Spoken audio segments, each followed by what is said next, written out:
fields have been engaged in training for the acquisition of digital skills to make them self-reliant.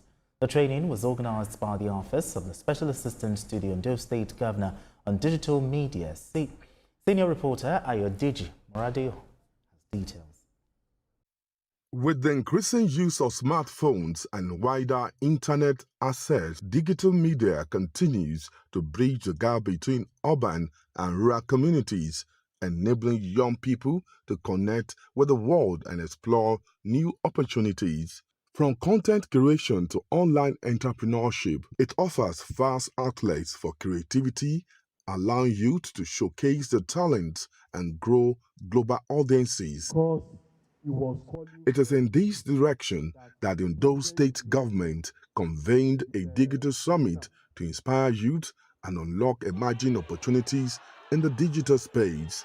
The event, championed by the Special Assistant to the Governor on Digital Media, Olubomi Ololajulo, brought together young innovators to brainstorm on prospects within the rapidly evolving digital economy. Mr. Ololajulo encouraged participants to leverage digital platforms for social impact and civic engagement. It's for them to utilize the power of digital media, make use of their smartphone in a positive way, and ensure that everything, and ensure they look up and look out for more benefits. Other government officials and invited guests emphasized that access to global digital platforms broadens perspectives, promotes critical thinking, and positions Nigerian youth to compete favorably in the global market space. Instead of using our smartphones to cause troubles, and to, bring the country's image to disrepute, we need to use our smartphone to do better. We have to adopt the new normal. The new normal is the fact that there's an evolution, a trend that helps you to enhance your potential. Today, what we have encouraged our traditional media to do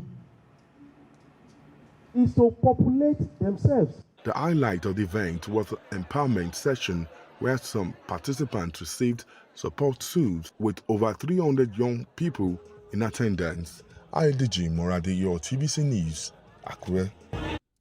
All right, for this strategic training on the acquisition of digital skills, senior reporter Ayodeji Moradio joins me for more details. All right, Ayo, how involved were the youths in this digital summit? And also talk to me, how does it align with the broader strategy for youth empowerment and innovation? Let me tell you that the youth in the state came in their numbers to be part of these events, from different schools, most especially tertiary institutions. They came to be part of the event from the School of Nursing, from the School of Health, and they were trained. Let me quickly tell you that they spoke extensively on fake news.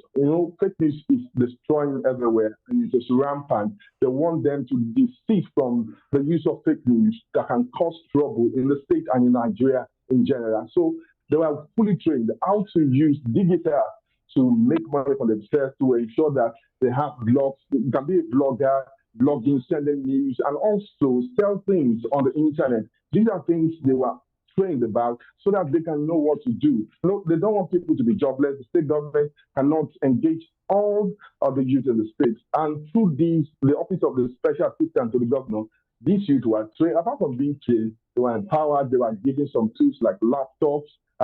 About 50 or 70 people went home with laptops so that they can be very, very viable. Some went home with answers, digital tools that will make them viable, that will make them be able to make money for themselves. It's not about searching for jobs.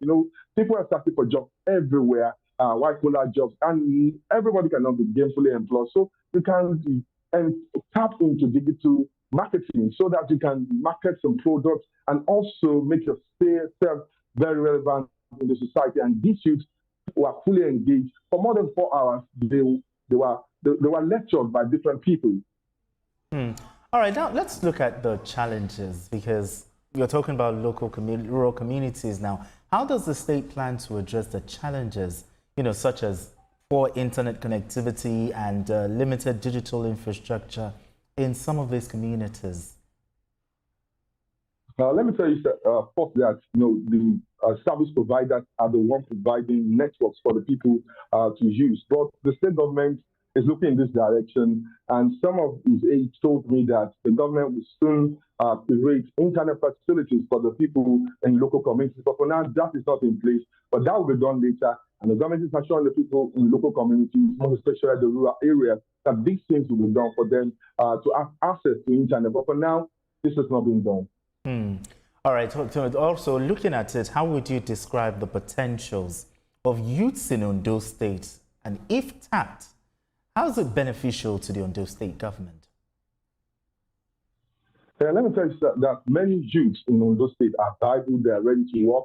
A good example of this is that they organize different shows for themselves, many special trade fairs, so to bring some of them together to sell clothes, to sell different products, so that they can be gainfully employed and make money for themselves. These are things some of these youth are doing. They're also into music. They are producing different kind of music to ensure that they are viable and they're relevant in the society. Then most of this you don't want to rely on the government. If the government support comes, yes, it is good. And the government is also losing into this direction. But if it doesn't come, they are willing to help themselves to work and to also support the government of the day.